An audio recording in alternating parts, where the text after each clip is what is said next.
लक्ष्मीदेव्यै नमः। हरिः ओम।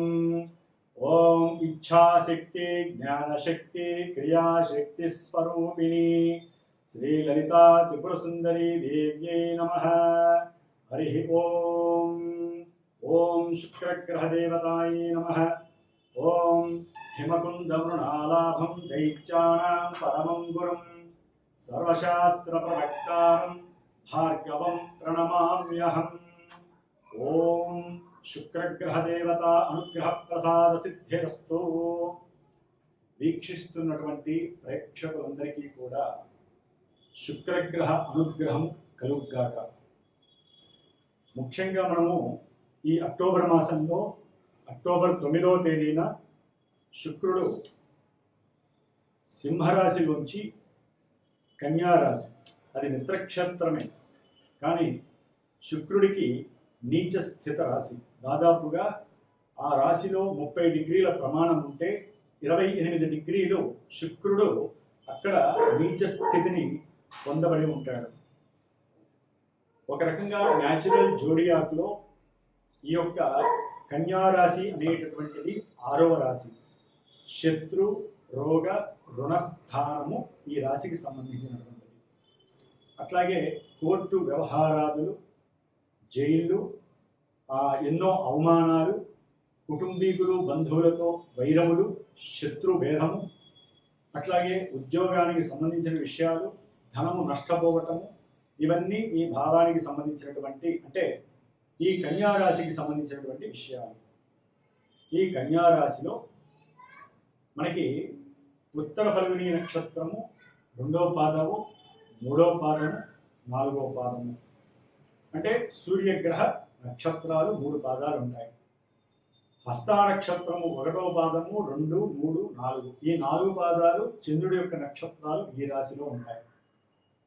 కుజుడికి సంబంధించినటువంటి చిత్త 1వ పాదము, చిత్త 2వ పాదము, ఈ యొక్క కుజ నక్షత్రాలు 2 పాదాలు, కుజ నక్షత్రము 2 పాదాలు, అంటే దాదాపుగా సూర్యుడు, చంద్రుడు, కుజుడు, ఈ 3 పాదాలలో, ఈ 3 నక్షత్రాలలో వీరికి విరోధి, శుక్రుడికి విరోధులు అయినటువంటి ఈ రవిచంద్ర కుజ నక్షత్రాలలో ఈ యొక్క శుక్రుడి యొక్క గమనము, సంచారము దాదాపుగా అక్టోబర్ 9వ తేదీ నుండి నవంబర్ 1వ తేదీ వరకు దాదాపుగా 22 రోజుల పాటు కొనసాగుతుంది.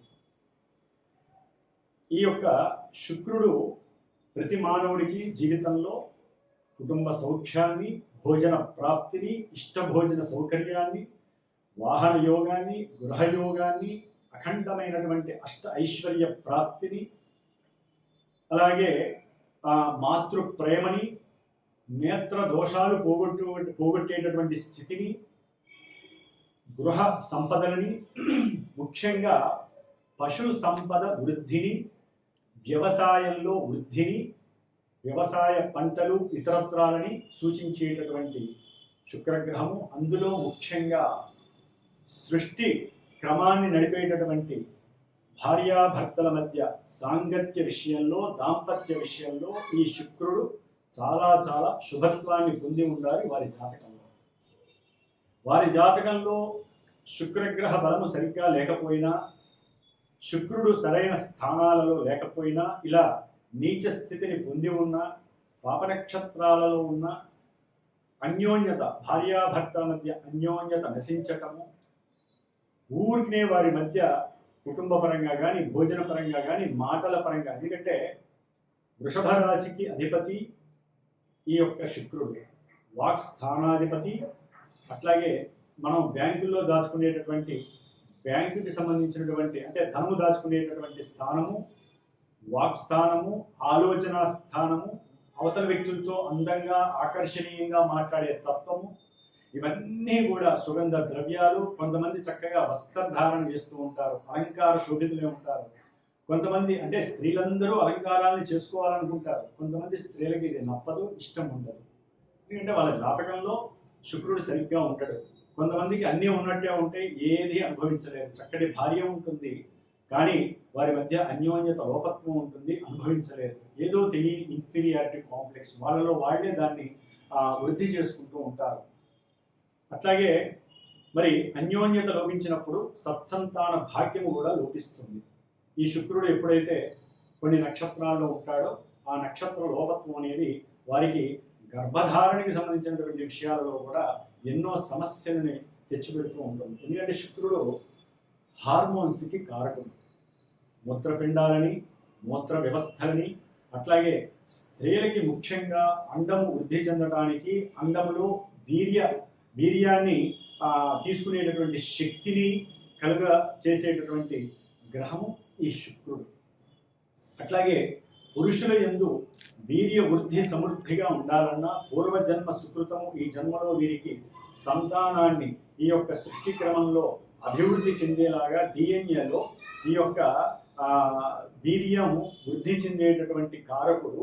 అట్లాగే స్త్రీలలో హార్మోన్స్కి మూల కారకుడు. ఈ హార్మోన్స్ ఇంబ్యాలెన్సింగ్ అవడం ద్వారా కొంతమంది స్త్రీలకైనా పురుషులకైనా ఈ యొక్క గొంతుకు సంబంధించినటువంటి థైరాయిడ్ సమస్యలు కానివ్వండి, లోపల గర్భంలో స్త్రీలకైతే కనుక గర్భసంచిలో వాటర్కి సంబంధించినటువంటి బబుల్స్ రావటం కానీ, లేకపోతే వ్రణములు కురుపులు రావటం కానీ, లేకపోతే ఎక్స్టెండ్ లేకపోవటం కానీ, గర్భధారణ సమస్యలు కానీ, ఇట్లా ఎన్నో సమస్యలు హార్మోన్స్ ఇన్బ్యాలెన్సింగ్ విషయంలో ఈ శుక్రగ్రహం అనేటువంటిది సరిగ్గా జాతకంలో లేకపోతే ఇవన్నీ కలుగజేస్తుంది.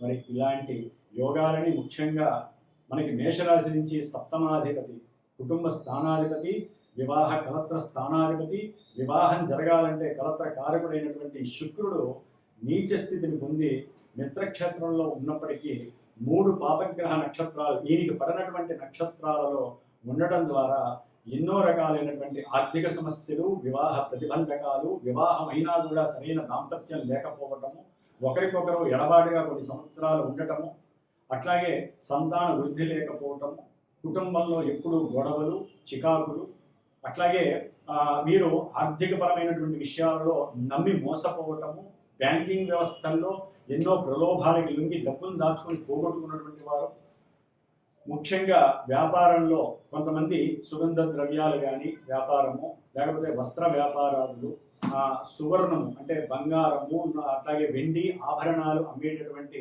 పెద్ద పెద్ద బంగారపు వ్యాపారస్తులు, జ్యువెలరీ వ్యాపారస్తులు, అట్లా వాహనాలు అంటే కొత్త కొత్త వెహికల్స్ అమ్మేటటువంటి వాహనాలకి సంబంధించినటువంటి విక్రయదారులు, ముఖ్యంగా ఫైనాన్స్ డిపార్ట్మెంట్కి, బ్యాంకింగ్ రంగ వ్యవస్థకి, అట్లాగే న్యాయమూర్తులు, న్యాయస్థానానికి సంబంధించి ఆర్థిక పర్యవేక్షణ చేసేవారు, ఫైనాన్స్ డిపార్ట్మెంట్కి సంబంధించిన వారు, ఇట్లా మల్టిపుల్ రియాక్షన్స్ మొత్తం డబ్బు మీదే నడుస్తుంది. డబ్బుకి అధిష్టానాధిపతి శుక్రుడు.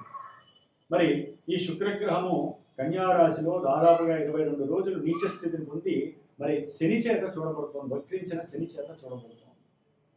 మరి ఈ శని చేత చూడబడుతూ తన యొక్క తులారాశిలో ఇటు కుజుడు ఉన్నాడు ఆల్రెడీ.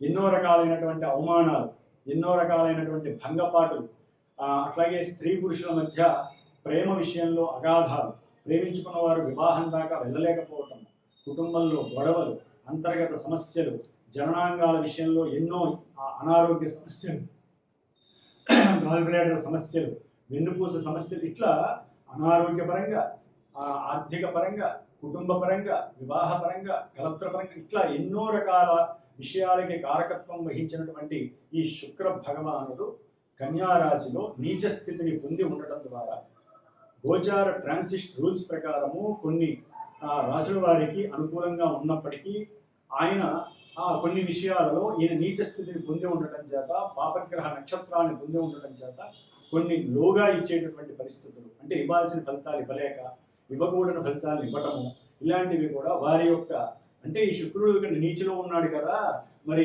అన్ని ఇబ్బందులే ఇస్తాడా అని అనుకోకూడదండి. వారి జన్మజాతకంలో ఒక లగ్నం ఉంటుంది, ఆ లగ్నాతో శుభగ్రహమై నీచ స్థితిలో ఉంటే బలం కోల్పోయి ఉన్నట్టు లెక్క. లేదా వారి జన్మజాతకంలో ఈ యొక్క శుక్రుడు పాపి అయి ఇక్కడ నీచ స్థితిని పొందడం ద్వారా కొన్ని శుభాలను కలుగజేస్తారు. ఇట్లా ఎన్నో రకాలైనటువంటి తారతమ్యాల మధ్య కొన్ని రాశుల వారు, మేషం నుంచి మీన రాశుల వారికి శుక్రగ్రహం ఏ విధంగా ఉంటుంది, ఏ విధమైనటువంటి ఇబ్బందులు పడతారు, లాభాలని ఆర్జిస్తారు అనేటటువంటి విషయాన్ని మనం గనక తెలుసుకోగలిగితే, ఈ శుక్రుడికి సంబంధించి మన యొక్క శ్రీమాత జ్యోతిషాలయ పీఠంలో అమావాస్య దీపావళి 21వ తేదీన చక్కగా లక్ష్మీదేవి హోమం కూడా జరుగుతోంది. అట్లాగే దీపావళి సాయంత్రం పూట రాత్రికాల సమయంలో ప్రదోషకాల సమయం తర్వాత దాదాపుగా 108 సార్లు శ్రీ సూక్త జప పారాయణం జరుగుతోంది. కాబట్టి ఎవరైనా సరే ఇందాక చెప్పినటువంటి ఈ దోషాలు ఎవరైనా జాతకరీత్యా ముఖ్యంగా భరణీ నక్షత్రము, అట్లాగే పూర్వ ఫల్గుణీ నక్షత్రము, పూర్వాషాఢ నక్షత్రము, ఈ నక్షత్రాలన్నీ శుక్రగ్రహ అధీనంలో ఉంటాయి. వృషభ రాశి, తులారాశి, దీనికి ఆధిపత్యం శుక్రుడు. అట్లాగే వారి జన్మజాతకంలో కొంతమంది శుక్రమహర్దశ జరుగుతుంది, బ్రహ్మాండం అనుకుంటారు. కొంతమందికి ఆ శుక్రమహర్దశ అవయోగంగా కూడా సంప్రాప్తిస్తుంది. కాబట్టి శుక్రగ్రహానికి సంబంధించిన నక్షత్రాధిపతులు, నక్షత్రాల వారు, ఆ రాశుల వారు, శుక్ర మహర్దశ అంతర్దశ విదశలు జరిగేటటువంటి వారు, గోచారంలో శుక్రుడు సరిగ్గా లేదు కాబట్టి ఎవరైనా వీరికి సంబంధించిన వారు వారి యొక్క ధన సంపాదన, ఆర్థిక లావాదేవీల విషయంలో, లేకపోతే బంగారం కొనాలని కోరుకున్నా కొనలేనటువంటి వాళ్ళు, వెండి వస్తువులు కూడా కొనలేనటువంటి వాళ్ళు, జీవితంలో ఎదగాలనుకున్న వాళ్ళు, అన్యోన్య దాంపత్య లోటున వాళ్ళు, ఈ యొక్క చేసేటటువంటి అమావాస్య రోజు చేసేటటువంటి నవగ్రహ నక్షత్ర లక్ష్మీ సహితంగా ఒక రుద్ర పాశుపత హోమం జరుగుతుంది. లక్ష్మీ కుబేరం పరంగా కానీ ఏదో ఒకటి ఆ రోజున చేయాలనే నిశ్చయం జరిగింది కాబట్టి ఆ రోజు పొద్దునపూట హోమము, సాయంత్రం రాత్రికాల సమయంలో 108 సార్లు శ్రీ సూక్త జపపారాయణ చేసి దానికి సంబంధించినటువంటి కంకణము, భస్మ ప్రసాదము తప్పకుండా మీకు చేరుతుంది. ఎవరైనా కనుక శుక్రగ్రహ అనుగ్రహం కావాలనుకునే వాళ్ళు నా యొక్క నెంబర్కి ఫోన్ చేయండి లేదా మెసేజ్ చేయండి. దానికి తగ్గట్టుగా వారి జాతకంలో ఎవరైనా జాతక పర్యవేక్షణ చేసుకోవాలి అనుకున్న వాళ్ళు కూడా నాకు ఫోన్ చేయండి. దానికి తగ్గట్టుగా మీకు సరైనటువంటి సమాధానము, పరిష్కారము దొరుకుతుంది. కాబట్టి ఇప్పుడు మేషాది ద్వాదశ రాశి ఫలితాలని శుక్రుడికి అన్వయించి ఏ విధంగా ఉంటుంది అనే విషయాన్ని మనం తెలుసుకునే అవకాశం తీసుకుందాం. ఓం శుక్రగ్రహ దేవతాయ నమః. మిథున రాశి. మిథున రాశి వారికి అక్టోబర్ 9వ తేదీ నుండి నవంబర్ 1 వరకు కూడా వీరికి పంచమ వ్యయాధిపతి అయినటువంటి శుక్ర భగవానుడు చతుర్థంలో చాలా శుభప్రదమైనటువంటి స్థానంలో ఉన్నాడు అని చెప్పుకోవాలి. ముఖ్యంగా విద్యార్థులకి కొంత మేధోపరమైనటువంటి ఇబ్బందులు ఎదురవ్వటము, అట్లాగే కొంత విద్యలో ఎదగాలి అని మంచి సంకల్పంతో, బుద్ధిబలంతో వారి యొక్క ఆలోచన ప్రణాళికలు ఎంత చేసుకున్నప్పటికీ కూడా శుక్రుడి యొక్క నీచ స్థితి వలన వాటి యొక్క పాళ్ళు తగ్గుతాయే తప్ప విద్యలో అనంతమైనటువంటి విద్యని వీరు సొంతం చేసుకునే అవకాశం ఉంటుంది.